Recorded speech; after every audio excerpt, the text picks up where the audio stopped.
Sharavati pumped storage hydro electric project ನೋಡಿ, ಇದು ಬಹಳ ಇಂಪಾರ್ಟೆಂಟು. ಭಾರತದ ಅತಿ ದೊಡ್ಡ pumped storage hydro electric project. ಹಾಗಾದ್ರೆ what is pumped storage hydro electric project ಅಂದ್ರೆ ಏನು? ನಾನು ನೋಡ್ತಿದ್ದೀನಲ್ಲ,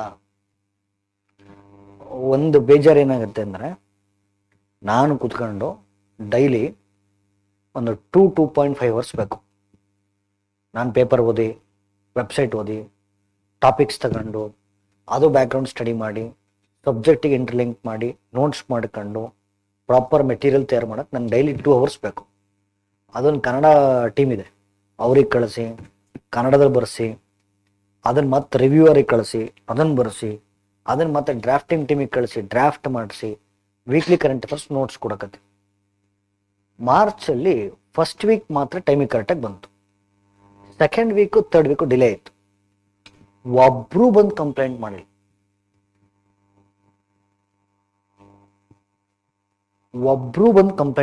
ಸೆಕೆಂಡ್ ವೀಕ್ ಥರ್ಡ್ ವೀಕ್ ಯಾಕೆ ಬಂದಿಲ್ಲ? ಆಯ್ತು, ಸೆಕೆಂಡ್ ವೀಕು ಏನೋ ಹಬ್ಬ ಇತ್ತು ಅಂತ ಇಟ್ಕೊಳ್ಳೋಣ, ಲಾಂಗ್ ವೀಕೆಂಡ್ ಇತ್ತು, ಯಾರಾದ್ರ ಮೇಲೆ ಗಮನ ಕೊಡೋಕ್ಕಾಗಿತ್ತು. ಯುಗಾದಿ ಹಬ್ಬ ಮುಗಿದು ಎಷ್ಟು ದಿನ ಆಯ್ತು? ಹೆಚ್ಚು ಕಮ್ಮಿ 10 ದಿನ ಆಗ್ತಾ ಬಂತು. ಒಬ್ರು ಬಂದು ಥರ್ಡ್ ವೀಕು ಸೆಕೆಂಡ್ ವೀಕ್ ನೋಡ್ಸ್ಕೊಟ್ಟೆ. ಆಮೇಲೆ ಇದು ಫೋರ್ತ್ ವೀಕ್ ಅಲ್ಲ, ಥರ್ಡ್ ವೀಕ್ತು ಯುಗಾದಿ ಹಬ್ಬ ಇದೆ ಅಂತೇಳಿ weekly current affair class cancel ಮಾಡಿದ್ವಿ. ಯಾಕೆ ಕ್ಲಾಸ್ ಕ್ಯಾನ್ಸಲ್ ಆಯ್ತು? ಒಬ್ನು ಕೇಳಿ. ನೋಟ್ಸ್ ಯಾಕೆ ಬಂದಿಲ್ಲ? ಒಬ್ನು ಕೇಳಿ. ನಾನು ಓಕೆ ತಲೆ ಕೆಡಿಸ್ಕೊಂಡು ಕ್ಲಾಸ್ ಕ್ಯಾನ್ಸಲ್ ಆಗಿದೆ, ನಾವು ನೋಟ್ಸ್ ಕೊಟ್ಟಿಲ್ಲ ಅಂತ ನಾನು ಮತ್ತೆ ಯಾವಾಗ ಮಂಗಳವಾರ ಕ್ಲಾಸ್ ತಗೊಂಡು ಮತ್ತೆ ಶನಿವಾರ ಹಾಕಿ ನೋಟ್ಸು ಕ್ಲಾಸ್ದು ಸ್ಟ್ರೀಮ್ಲೈನ್ ಮಾಡ್ತಾ ಇದ್ದೀನಿ.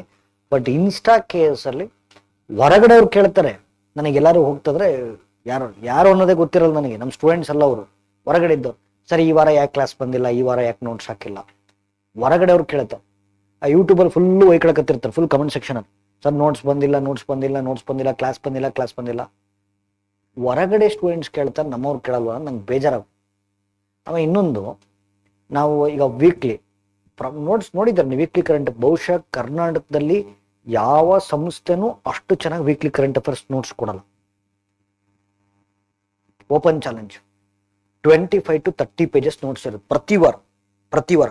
ನೀವು ವೀಕ್ಲಿ ಕರೆಂಟ್ ಅಫೇರ್ಸ್ ನೋಟ್ಸ್ ತೆಗೆದ್ರೆ ಕನ್ನಡ PDF ಸಪ್ರೇಟ್ ಇದೆ, ಇಂಗ್ಲಿಷ್ PDF ಸಪ್ರೇಟ್ ಇದೆ. 20 to 25 pages. Okay, proper well documented notes. ಅದು ನಾವು ಸುಮ್ಮನೆ ರೆಗ್ಯುಲರ್ ಆಗಿ ಹಾಕ್ತಾನೆ ಅದೇನು ಓದ್ತಾವ್ರ ಹುಡುಗರು, ಓದ್ತಾ ಇಲ್ವಾ, ಫಾಲೋ ಮಾಡ್ತಾ ಇಲ್ವಾ? ಬಟ್ 100% ಮಾಡ್ತಿದ್ದಾರೆ. ಯಾರೋ ಇನ್ಸೈಟ್ಸ್ ಅವರಲ್ಲ ಅಷ್ಟೇ, ಅಲ್ಲ ಇನ್ಸ್ಟಾ ಕೇಸ್ ಅವರಲ್ಲ, ಹೊರಗಡೆ ಮಾರ್ಕೆಟ್ ಅವ್ರು ಚೆನ್ನಾಗಿ ಯೂಸ್ ಮಾಡ್ಕೊಂತಾರೆ. ನನಗೆ ಇದೆಲ್ಲ ಒಂದು ಕಡೆ ಬೇಜಾರು ಅನ್ಸ್ಬಿಡುತ್ತೆ. ಅಲ್ಲ, ಹೊರಗಡೆ ಸ್ಟೂಡೆಂಟ್ಸ್ಗೆ ಅದು ಫ್ರೀಯಾಗಿ ಸಿಗ್ತಿದೆ, ಯೂಟ್ಯೂಬ್ ಲೈವ್ ಹೋಗ್ತಾ ಇದೆ, ನೋಟ್ಸ್ ಫ್ರೀಯಾಗಿ ಆಗ್ತಾ ಇದ್ದೀವಿ, ಅವರು ರೆಗ್ಯುಲರ್ ಆಗಿ ಕಾಯ್ತಾ ಇರ್ತಾರೆ.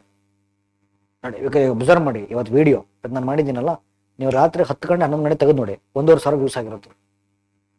ಅಂದ್ರೆ ಔಟರ್ ಮಾರ್ಕೆಟ್ ಅಲ್ಲಿ 1,500 ಜನ they'll be waiting for weekend classes, they'll waiting for notes. But Insta case ಅವರು ತಲೆನೇ ಕೆಡಿಸ್ಕೊಳ್ಳೋ.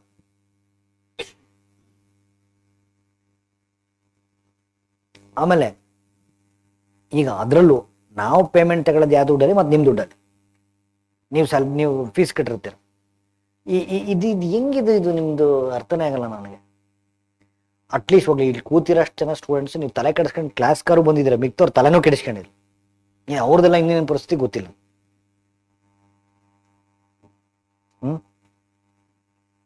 ಆಮೇಲೆ ನಾನು ತಲೆ ಕೆಡಿಸ್ಕೊಂಡು ಪ್ರತಿ ತಿಂಗಳು ಗೊತ್ತಿದೆ, ಈಗ almost B7, B1, B2 batch ಅವರು, B2 ಬ್ಯಾಚ್ ಅವರು ಆಲ್ರೆಡಿ ಹಳೆ ಬರಾದ್ರು. ಈ 6ನೇ ತಾರೀಕು ಇನ್ನೊಂದು ಬ್ಯಾಚ್ ಶುರು ಆಗುತ್ತೆ, B3 ಶುರು ಆಗುತ್ತೆ. ಆಯ್ತಾ? ಈಗ ನೀವು ಇವಾಗ no more new students monthly magazine correct ಟೈಮಿಗೆ ಕೊಡ್ಬೇಕು. ಮುಂಚೆ ಎಷ್ಟು ಲೇಟ್ ಬರ್ತಿತ್ತ ನಮಗೆ ಮಂತ್ಲಿ ಮ್ಯಾಗ್ಝಿನ್ನು? ಎಸ್ಆರ್ನು ಅದನ್ನು ಪ್ರಾಪರ್ ಟೈಮಿಗೆ ಕೊಡಬೇಕು. ಜೆರಾಕ್ಸ್ ಫಾರ್ಮೇಟಲ್ಲಿ ಬೇಡ, ಬುಕ್ ಫಾರ್ಮಲ್ಲಿ ಕೊಡಬೇಕು, ಅದು ಕಲರ್ ಪ್ರಿಂಟ್ ಕೊಡಬೇಕು, ಇನ್ಫೋಗ್ರಾಫಿಕ್ಸಲ್ಲಿ ಕೊಡಬೇಕು. ಹುಡುಗರು ಓದೋದಕ್ಕೆ ಏನೇನು ಬೇಕು ಎಲ್ಲ ಮಾಡೋಣ ಅಂತ ನಾವು ಟೀಮ್ ತಲೆ ಕೆಡಿಸ್ಕೊಂಡು ಕೂತಿರ್ತೀವಿ ಬೆಳಗ್ಗೆಯಿಂದ ರಾತ್ರಿ. ನೀವೆಲ್ಲ ಫಾಲೋ ಮಾಡೋದೇ ಇಲ್ವಲ್ಲ ಅಂತ ಬೇಜಾರು ನನಗೆ. ಆಮೇಲೆ ನೀವು ಫಾಲೋ ಮಾಡಲಿ ಬಿಡಿ, ನೀವು ಯೂಸ್ ಮಾಡ್ಕೊಳ್ಳಿ ಬಿಡಿ, ಬೇರೆಯವ್ರಂತೂ ಯೂಸ್ ಮಾಡ್ಕೊಂತಾರೆ, ಅದಂತೂ ಗ್ಯಾರಂಟಿ. ನಾನು ಅದನ್ನೇ ನಿಮ್ಗೆ ಹೇಳ್ತಿರೋದು, ಪಾಸ್ ಆಗೋರು ಪಾಸ್ ಆಗ್ತಿರ್ತಾರೆ, ಫೇಲ್ ಆಗೋರು ಫೇಲ್ ಆಗ್ತಿರ್ತಾರೆ. ಪಾಸ್ ಆಗೋರ್ ಲಿಸ್ಟಲ್ಲಿ ನೀವು ಇದ್ದೀರಾ? That's a question mark always. ಮತ್ತೆ ಇಡೀ ಮಾರ್ಕೆಟ್ ಎಲ್ಲ ಹುಡುಗರು ಚರ್ಚೆ ಮಾಡೋದ ನೋಟಿಫಿಕೇಶನ್ ಯಾವಾಗ, ನೋಟಿಫಿಕೇಶನ್ ಯಾವಾಗ. ಸಿಲೆಬಸ್ ಕಂಪ್ಲೀಟ್ ಮಾಡೋದು ಅಷ್ಟರಲ್ಲೇ ಇರುತ್ತೆ. ಇನ್ನು ಸಿಲೆಬಸ್ ಮುಗ್ದಿರಲ್ಲ, ನೋಟಿಫಿಕೇಶನ್ ಬಗ್ಗೆ ತಲೆ ಕೆಡ್ಸ್ಕೊಂಡಿರುತ್ತೆ. ನೋಟಿಫಿಕೇಶನ್ ತಲೆ ಕೆಡಿಸ್ಕೊಳ್ಳೋದು ಯಾರು? ಆಲ್ರೆಡಿ ಕೋಚಿಂಗ್ ಮುಗಿದು, ಸೆಲ್ಫ್ ಸ್ಟಡಿ ಮುಗಿದು, ಟೆಸ್ಟ್ ಸೀರೀಸ್ ಬರೆದು ನೋಟಿಫಿಕೇಶನ್ ಆಗಿಲ್ವಲ್ಲ ಅಂತ ಅವ್ರು ತಲೆ ಮೇಲೆ. ಆ ಕ್ರೌಡ್ ಬೇರೆ, ನೀವಲ್ಲದು. ನಿಮ್ದೇನು ಸಿಲೆಬಸ್ ಮುಗ್ದಿಲ್ಲ. ನೋಟಿಫಿಕೇಶನ್ ಬಗ್ಗೆ ವಿಚಾರ ಮಾಡ್ಬೇಕಾ, ಸಿಲೆಬಸ್ ಕಂಪ್ಲೀಷನ್ ಬಗ್ಗೆ ವಿಚಾರ ಮಾಡ್ಬೇಕಾ? ಅಲ್ವೇನ್ರಿ? ಸೊ ಸ್ವಲ್ಪ ಸೀರಿಯಸ್ ಆಗಿ ತಾಳ್ರಿ. ಆಮೇಲೆ ಹೇಳ್ತೀನಿ, ಬೇರೆಯವ್ರ ಬಾಯಿಗೆ ಬರೋ ಮೋಟಿವೇಶನ್ ಇದೆಯಲ್ಲ, ಅದು ಬರೀ 5 ನಿಮಿಷ ಅಷ್ಟೇ. 5 ನಿಮಿಷ ಅಷ್ಟೇ ಕಿಕ್ ಕೊಡೋದು. ಅರ್ಥ ಆಗ್ತಿದ್ಯಾ? ನಿಮ್ ಒಳಗಡೆ ಬರ್ಬೇಕದು. ಈ ಫೀಲ್ಡು ತರಾ ಟ್ರ್ಯಾಪ್ ಇದು. ನೀವು ಅನ್ಕೊಂಡಷ್ಟು ಈಸಿ ಇಲ್ಲ. It's A trap. ಇದರಲ್ಲಿ ಪ್ರಾಮಾಣಿಕವಾಗಿ ಓದ್ಕೊಂಡು ರಿವಿಷನ್ ಮಾಡ್ಕೊಂಡು ಸಕ್ಸಸ್ ಸಿಗುತ್ತೆ, ಗೆದ್ರಿ. ಇಲ್ಲ, it will ruin your life very badly. ಈಗ ಆಯ್ತಪ್ಪ, ನಾನು ಸಿಂಪಲ್ ಆಗಿ ಕ್ವಶನ್ ಕೇಳ್ತೀನಿ, ಹಿಂಗಾಗೋದು ಬೇಡ, ಬಟ್ ರಿಯಾಲಿಟಿ ಇಸ್ ರಿಯಾಲಿಟಿ. ಅದಕ್ಕೆ ಕೇಳ್ತೀನಿ. 5 ವರ್ಷ ಓದಿದ್ರಪ್ಪ, ಕಷ್ಟಪಟ್ಟು 5 ವರ್ಷ ಓದಿದ್ರಿ, ಎಲ್ಲ ಎಕ್ಸಾಮ್ ಬರೆದ್ರಿ, ಏನೂ ಆಗಿಲ್ಲ. ಏನ್ ಮಾಡ್ತೀರಾ ಮುಂದಕ್ಕೆ? ಏನ್ ಮಾಡ್ತೀರಾ? Will you be having any option? ಡಿಗ್ರಿದೆಲ್ಲ ಮರ್ತೋಗಿರ್ತತಿ. ನಿಮ್ ಡೊಮೈನ್ ಅಲ್ಲಿ ಹೊಸ ಸ್ಟೂಡೆಂಟ್ಸ್ ಮಾರ್ಕೆಟಿಗೆ ಬಂದಿರ್ತಾರೆ, ನಿಮ್ಕಿನ 10% ಅಪ್ಡೇಟೆಡ್ ಇರ್ತಾರೆ. ನಿಮ್ಗೆ ಯಾರು ಜಾಬ್ ಕೊಡ್ತಾರೆ? ಇದು ಕತ್ತಿ ಮೇಲೆ ನಡೆದಂಗಿದು, ಆಯ್ತಾ? ಗೆದ್ರೆ ಸ್ಟಾರು, ಸೋತ್ರ ಪಾಪರ್. ರಿಯಾಲಿಟಿ ಇದು. ನನಗೇನ ಟೀಚರ್ ಆಗೋದಕ್ಕೆ ಅವಕಾಶ ಸಿಕ್ತು, ನಾನು ಪಡ ಮಾಡ್ಕೊಂಡಿದ್ದೀನಿ. ಬಟ್ ನನ್ನಂಗೆ 1000 ಜನ ಫೇಲ್ ಆದಾರಿದಾರಲ್ಲ, ಏನ್ ಮಾಡ್ತಾವ?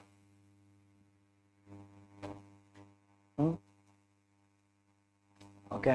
ಸೊ ಆಮೇಲೆ ನಾನು ಹೇಳ್ತೀನಿ ನೋಡಿ, ನೀವು ರೀಸೆಂಟ್ ಆಗಿ ಪೇಪರ್ಸ್ ತೆಗೆದು ನೋಡಿ, ಗ್ರೂಪ್ ಸಿ ಗ್ರೂಪ್ ಡಿದು 18ರಿಂದ 23 ಕ್ವಶನ್ ಕರೆಂಟ್ ಅಫೇರ್ಸ್ ಇದೆ. 18 to 23 questions current affairs. Current affairs ಓದಿದ್ರೆ ನೆನ್ಪಿಡೋದು ಕಷ್ಟ, ಓದಿದ್ರೆ ಎಲ್ಲಿಂದ ನೆನ್ಪಿಡೋದು? ಓದಿದ್ರೆ ಅರ್ಥ ಆಗೋದು ಕಷ್ಟ, ಓದಿದ್ರೆ ಏನಾಗುತ್ತೆ? ಹೌದೇ ಇಲ್ಲ? ನನಗಂತೂ ಸೀರಿಯಸ್ಲಿ ಒಟ್ಟೋರಿತದೆ. ಇಷ್ಟೆಲ್ಲ ಎಫರ್ಟ್ ಹಾಕಿ ಏನೋ ಸಿಗದೆ ಹೋದ್ರೆ ಜೀವನ ಹೆಂಗೆ ಅನ್ನೋದು ಬಹಳ ಬಹಳ ದೊಡ್ಡ ಗಂಭೀರವಾದ ಪ್ರಶ್ನೆ. ಎದುರಿಸ್ತಾ ಇಲ್ಲ, ರಿಯಾಲಿಟಿ ಹೇಳಕತ್ತೀನಿ. ಸ್ವಲ್ಪ ಇನ್ನೂ ಎಫರ್ಟ್ಸ್ ಬೇಕು ಸರ್. ಓಕೆ. ಆಮೇಲೆ ನಾನು ಇನ್ನೊಂದು ಹೇಳ, ಬರ್ತಾ ಬರ್ತಾ ಕಾಂಪಿಟೇಷನ್ ಜಾಸ್ತಿ ಆಗ್ತಿದೆ, ಕಡಿಮೆ ಆಗ್ತಿದೆ? ಕಡಿಮೆ ಆಗ್ತಿದೆ. How come? ಸಿ, ನಂಬರ್ಸ್ ಜಾಸ್ತಿ ಆಗ್ತಿರ್ಬೋದು, ಫೋಕಸ್ಡ್ ಇರೋರು ಕಡಿಮೆ ಇದೆ, ಆಯ್ತಾ? ಮುಂಚೆ ಏನಿತ್ತು ಗೊತ್ತಾ? ಮುಂಚೆ ನೋಡಿ, ಈಗ ನಿಮ್ಮ ತಲೆಮಾರದ ಸಮಸ್ಯೆ ಏನಂದ್ರೆ ಡಿಸ್ಟ್ರಾಕ್ಷನ್ ಜಾಸ್ತಿ. ಹಾಳಾಗೋದಕ್ಕೆ ಏನೇನ್ ಬೇಕೆಲ್ಲ ಅಕ್ಕಪಕ್ಕದಾಗೆ ಇದಾವೆ. ಚಂದ್ರಲೋಟಕ್ಕೆ ಹಿಂಗ್ ಹೋಗಿ ಹಿಂಗ್ ಬಂದ್ರೆ ಸಾಕು, ಹಾಳಾಗ್ಬಿಡ್ತೀವಿ. ಹಂಗಾಗಿ ಚಂದ್ರಲೋಟ ಅಂದ್ರೆ ಮಜಾ ಮಾಡೋದಕ್ಕೆ, ಡಿಸ್ಟ್ರಾಕ್ಟ್ ಆಗೋದಕ್ಕೆ, ಡಿವಿಯೇಟ್ ಆಗೋದಕ್ಕೆ ಏನೇನ್ ಬೇಕು ಎಲ್ಲ ಅಕ್ಕಪಕ್ಕದಾಗೆ. ಡಿಸ್ಟ್ರಾಕ್ಷನ್ ನ ಪಕ್ಕದಲ್ಲಿ ಕುತ್ಕೊಂಡು ಓದೋದಿದೆಯಲ್ಲ, ಅದು ಬಹಳ ಕಷ್ಟ. ಹಂಗಾಗಿ ಇವತ್ತಿನ ಯೂತ್ ಪಾಪ್ಯುಲೇಷನ್ ಇದೆಯಲ್ಲ, ಫೋಕಸ್ ತಪ್ಪು ಹೋಗ್ತಿದೆ. ಫೋಕಸ್ಡ್ ಪಾಪ್ಯುಲೇಷನ್ ಕಡಿಮೆ ಇದೆ, ಡಿಸ್ಟ್ರಾಕ್ಟೆಡ್ ಪಾಪ್ಯುಲೇಷನ್ ಜಾಸ್ತಿ ಇದೆ. ಅದಕ್ಕೆ ಕಾಂಪಿಟೇಷನ್ ಕಮ್ಮಿ ಇದೆ. ಬಟ್ ಮುಂಚೆ ಈಗ ಒಂದು 20 ವರ್ಷ ಹಿಂದಕ್ಕೆ ಹೋಗಿ ಎಕ್ಸಾಮ್ ಬರೀತಕ್ಕಂಥವ್ರ ಸಂಖ್ಯೆ ಕಡಿಮೆ ಇತ್ತು, ಫೋಕಸ್ಡ್ ಪಾಪ್ಯುಲೇಷನ್ ಜಾಸ್ತಿ ಇತ್ತು. ಬಿಕಾಸ್ ಡಿಸ್ಟ್ರಾಕ್ಷನ್ ಏನು ಇರಲಿಲ್ಲ, ಅವ್ರಿಗೆ ಟೆಕ್ನಾಲಜಿ ಅಷ್ಟು ಎವಾಲ್ವ್ ಆಗಿರಲಿಲ್ಲ. ಹೌದೇ ಇಲ್ಲ? ಸ್ವಲ್ಪ ವಿಚಾರ ಮಾಡ್ಬೇಕು ಸರ್. ಓಕೆ. ಈಗ ನಾನೇನ್ ಹೇಳ್ತಾ ಇದ್ದೀನಿ ಅಂತಂದ್ರೆ, ಭಾರತದ ಅತಿ ದೊಡ್ಡ pumped storage hydro electric project ಅಂತ ಹೇಳ್ತಾ ಇದ್ದೀನಿ. ಏನಂಗಂದ್ರೆ ಓಕೆ, ಲಿಸನ್ ಹಿಯರ್.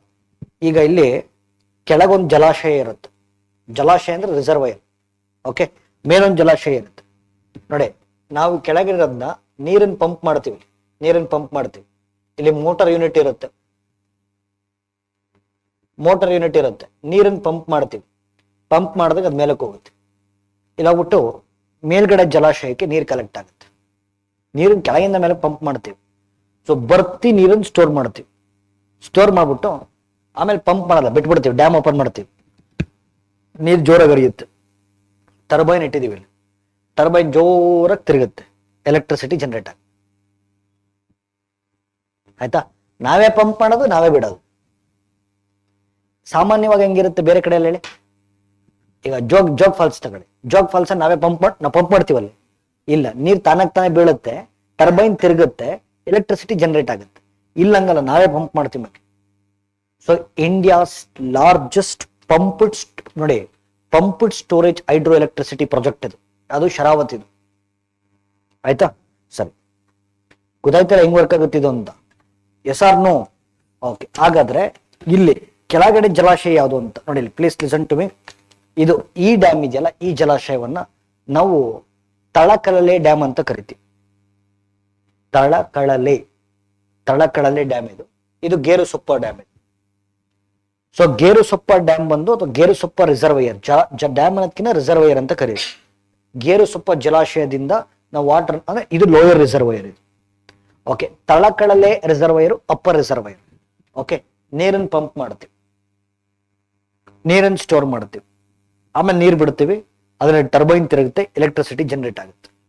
ಓಕೆ, 1 ವರ್ಷಕ್ಕೆ 2000 ಮೆಗಾವ್ಯಾಟ್ ವಿದ್ಯುತ್ತನ್ನು ಉತ್ಪಾದಿಸಬಲ್ಲೆವು.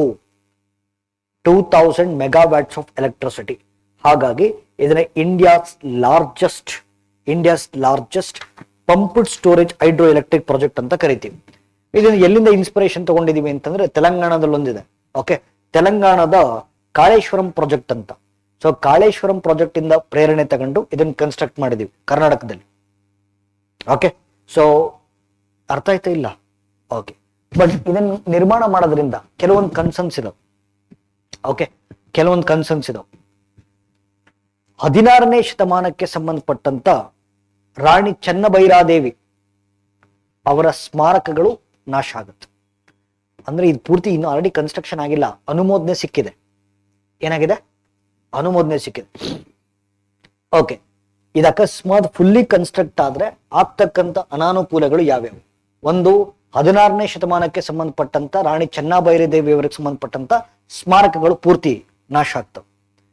ಸೊ ಇಲ್ಲಿ ರಾಣಿ ಚೆನ್ನಭೈರಾದೇವಿ ಬಂದಿರೋದ್ರಿಂದ ಅವ್ರ ಬಗ್ಗೆ ಒಂದಷ್ಟು ಮಾಹಿತಿ ಹೇಳ್ಬಿಡ್ತೀನಿ. ಓಕೆ, 16ನೇ ಶತಮಾನ 1552ರಿಂದ 1606. ಓಕೆ, ಗೇರುಸೊಪ್ಪವನ್ನು ರಾಜಧಾನಿಯಾಗಿ ಮಾಡ್ಕೊಂಡು ಆಳ್ವಿಕೆ ಮಾಡಿದಂತ ರಾಣಿ ಚೆನ್ನಭೈರಾದೇವಿ. ಮತ್ತು ಇವ್ರ ಬಗ್ಗೆ ಹೇಳ್ಬೇಕಾದ್ರೆ, ಸರ್, ಭಾರತದ ಇತಿಹಾಸದಲ್ಲಿ ದೀರ್ಘಾವಧಿಯವರೆಗೆ ಆಳ್ವಿಕೆ ಮಾಡಿದಂತ ಮಹಾರಾಣಿ ಇವರೇ. Okay, so longest raining queen ಅಂತ ಕರಿತೀವಿ, ಲಾಂಗೆಸ್ಟ್ ರೂಲಿಂಗ್ ಕ್ವೀನ್ ಅಂತ. ಭಾರತದ ಇತಿಹಾಸದಲ್ಲಿ ಅತ್ಯಂತ ದೀರ್ಘಾವಧಿಯವರೆಗೆ ಆಳ್ವಿಕೆ ಮಾಡಿದಂತ ರಾಣಿ ಚೆನ್ನಭೈರಾದೇವಿ. ಅವರ ರಾಜಧಾನಿ ಗೇರುಸೊಪ್ಪಾಗಿತ್ತು. ಅವರು ಈ ಯುರೋಪಿಯನ್ ರಾಷ್ಟ್ರಗಳಿಗೆ ಮತ್ತು ಪರ್ಷಿಯಾಗೆ, ಈ ಗಲ್ಫ್ ಕಂಟ್ರೀಸ್ ಇದಾವಲ್ಲ, ಈ ಗಲ್ಫ್ ಪರ್ಷಿಯಾ ಅಂತ ಏನ್ ಕರಿತೀವಿ, ಗಲ್ಫ್ ಕಂಟ್ರೀಸು ಮತ್ತು ಈ ಯುರೋಪಿಗೆ ಈ ಪೆಪ್ಪರ್ ಅನ್ನ ಎಕ್ಸ್ಪೋರ್ಟ್ ಮಾಡ್ತಾ ಇದ್ರು. ಹಾಗಾಗಿ ಒಂದು ಬಿರುದಿದೆ ಅವ್ರಿಗೆ, ಕಾಳು ಮೆಣಸಿನ ರಾಣಿ. ಯಾವುದು? ಕಾಳು ಮೆಣಸಿನ ರಾಣಿ, ಕ್ವೀನ್ ಆಫ್ ಪೆಪ್ಪರ್ ಅಂತ ಕರಿತೀವಿ. ಓಕೆ, ಸೊ ಬಟ್ ಇವರ ಸ್ಮಾರಕಗಳೆಲ್ಲ ಹೋಗ್ತಾವ. ಇದು ಒಂದು ಕನ್ಸರ್ನ್. ಎರಡನೇದು, ಓಕೆ, ಒಂದು ಕನ್ಸರ್ನ್. ಎರಡನೇದು ಏನಂತಂದ್ರೆ, ಸರ್ ನಿಮಗೆ ಓಕೆ, ಈ ಶರಾವತಿ ನದಿ ಎಲ್ಲ ಹರಿಯುತ್ತಲ್ಲ, ಅಲ್ಲಿ ಶರಾವತಿ ವೈಲ್ಡ್ ಲೈಫ್ ಸ್ಯಾಂಕ್ಚುರಿ ಇದೆ. Okay, Sharavathi wild life sanctuary ಯಾಕೆ ಫೇಮಸ್ ಅಂತಂದ್ರೆ, ಲಯನ್ ಟೇಲ್ಡ್ ಮಕಾಕ್.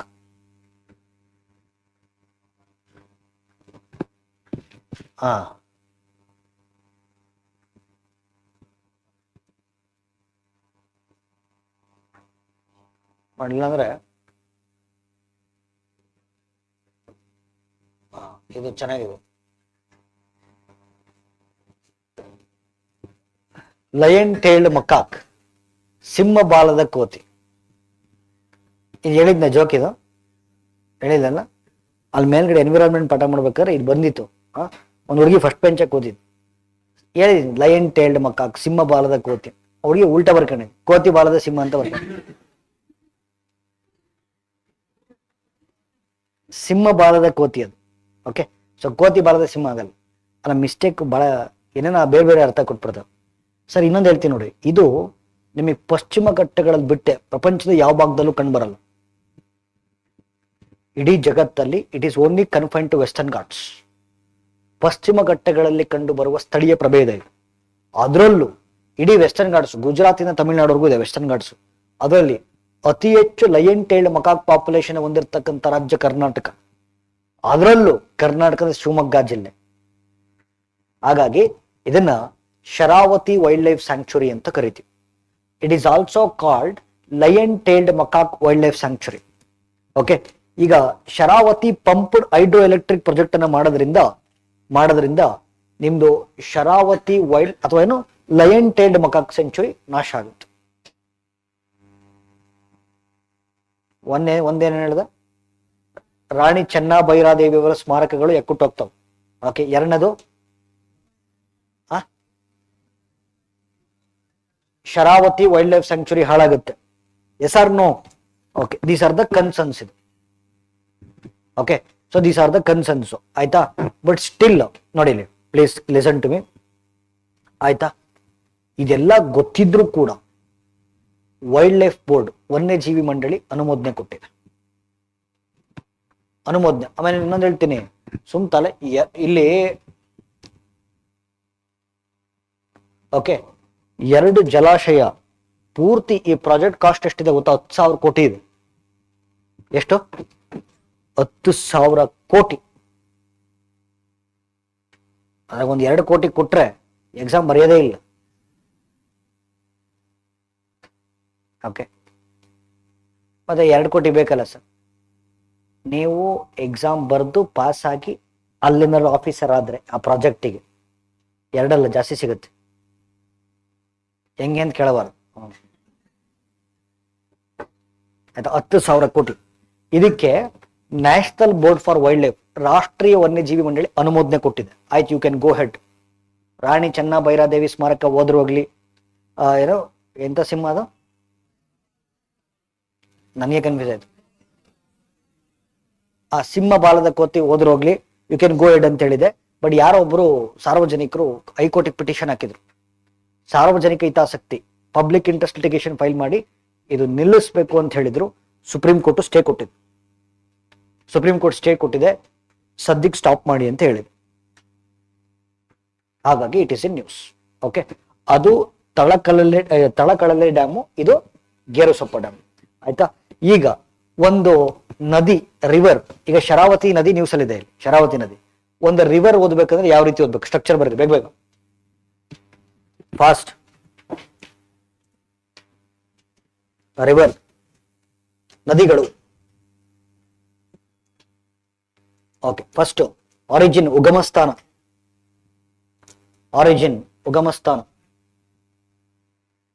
ಓಕೆ, ಎರಡನೇದು ಲೆಂತ್. ಕೆಲವು ಎಕ್ಸಾಮ್ಸ್ ಲೆಂತ್ ಕೇಳಿದಾನೆ, ಉದ್ದ.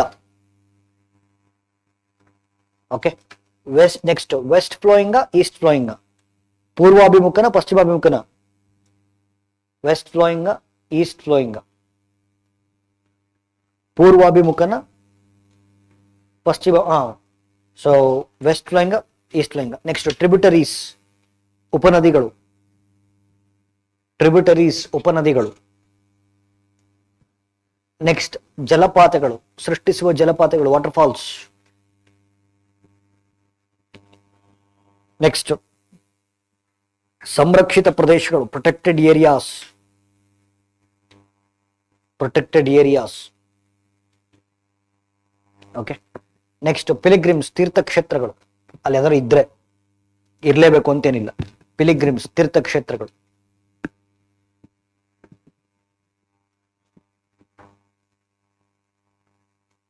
ಓಕೆ, ಸರಿ. ಇಲ್ಲಿ ನೋಡಿ, ಈಗ ಆ ಸ್ಟ್ರಕ್ಚರ್ ಫಿಲ್ ಮಾಡ್ತೀನಿ ನಾನು. Name Sharavathi, name Sharavathi. Next ಏನಿದೆ ಸರ್? ನೆಕ್ಸ್ಟ್ ಏನಿದೆಯಾ? ಉದ್ದ ಇದೆಯಲ್ವಾ, 128 ಕಿಲೋಮೀಟರ್. ಆಮೇಲೆ ಒರಿಜಿನ್. ಸೊ ಉತ್ತರ ಕನ್ನಡ ಜಿಲ್ಲೆಯ ಹೊನ್ನಾವರದಲ್ಲಿ ಕಂಡು ಬರುವಂತ ಪಶ್ಚಿಮ ಘಟ್ಟಗಳು. ಆಯ್ತಾ? ಸೊ ಉತ್ತರ ಕನ್ನಡ ಜಿಲ್ಲೆಯ ಹೊನ್ನಾವರದಲ್ಲಿ ಕಂಡು ಬರುವಂತ ಪಶ್ಚಿಮ ಘಟ್ಟಗಳಲ್ಲಿ ಹುಟ್ಟುತ್ತಿದ್ದು. ಓಕೆ, ಆಮೇಲೆ ಏನಿದೆ? ಓಕೆ, ಸೊ ಹೊನ್ನಾವರದಲ್ಲಿ ಹುಟ್ಟಿ, ಓಕೆ, ವೆಸ್ಟ್ ಫ್ಲೋಯಿಂಗ್ 128 ಕಿಲೋಮೀಟರ್ ಹರಿದು ಅರಬ್ಬಿ ಸಮುದ್ರವನ್ನು ಸೇರುತ್ತೆ. It's a west flowing river. ಆಮೇಲೆ ಟ್ರಿಬ್ಯೂಟರೀಸಾ? Yes or no? Nandi Hole, Haridravathi, ಮಾವಿನ ಹೊಳೆ, ಹಿಲ್ಕುಂಜಿ, ಎಣ್ಣೆ ಹೊಳೆ. ಇದು ಬಹಳ ಇಷ್ಟ ಆಗುತ್ತೆ ಅನ್ಸುತ್ತೆ. ಓಕೆ, ಹುಳ್ಳಿ ಹೊಳೆ ಮತ್ತು ನಾಗೋಡಿ ಹೊಳೆ. ಓಕೆ, ಸೊ ಈ ತರದೆಲ್ಲ ಹೊಳೆಗಳು ಹರಿತವೆ. So tributaries. ಆಮೇಲೆ ಸೃಷ್ಟಿಸುವ ಜಲಪಾತಗಳು ಫೇಮಸ್ ಯಾವ್ದಪ್ಪ? ಜೋಗ್ ಫಾಲ್ಸ್. ಓಕೆ, ಸೊ ಅಲ್ವಾ, ಭಾರತದ ಅತ್ಯಂತ ಉದ್ದವಾಗಿರ್ತಕ್ಕಂಥ ಜಲಪಾತಗಳ ತಗೊಂಡ್ರೆ ಇದು ಕೂಡ ಒಂದು ಜೋಗ್ ಫಾಲ್ಸ್. ಆಮೇಲೆ ಇನ್ನೇನಲ್ಲಿ ಸಂರಕ್ಷಿತ ಪ್ರದೇಶಗಳು, ಈಗ ತಾನೇ ಹೇಳಿದ್ನಲ್ಲ, Sharavathi wild life sanctuary. It is also called as lion tailed macaque sanctuary. So ಇದು ರಿವರ್ಸ್ ಬಗ್ಗೆ ಈ ತರ ಕ್ವಶನ್ಸ್ ಕೇಳ್ತಾರೆ. ಇಂಟರ್ಸ್ಟೇಟ್ ರಿವರ್ ಆಗಿದ್ರೆ, if it is an interstate river ಅಂದ್ರೆ ಅಂತರ್ರಾಜ್ಯ ನದಿ ಆಗಿದ್ರೆ ಹರಿಯುವ ರಾಜ್ಯಗಳು ಇಂಪಾರ್ಟೆಂಟ್ ಆಗುತ್ತೆ. ಬಟ್ ಇದು ಬರೀ ಕರ್ನಾಟಕದಲ್ಲಿ ಹರಿಯುತ್ತೆ. ಓಕೆ, ಹೊನ್ನಾವರದಲ್ಲಿ ಹುಟ್ಟಿ 128 ಕಿಲೋಮೀಟರ್ ಹರಿದ್ಬಿಟ್ಟು ಅರಬ್ಬಿ ಸಮುದ್ರವನ್ನು ಸೇರ್ಕೊಳ್ಳುತ್ತೆ. ಆಗ್ಬೋದಾ? ಓಕೆ. ಅಲ್ಲ, ಡಿಸ್ಪ್ಯೂಟೆಡ್ ರಿವರ್ ಆಗಿದ್ರೆ, ವಿವಾದಿತ ನದಿಗಳಾಗಿದ್ರೆ ಅವಾಗ ನ್ಯಾಯಮಂಡಳಿಗಳು ಬರ್ತವೆ.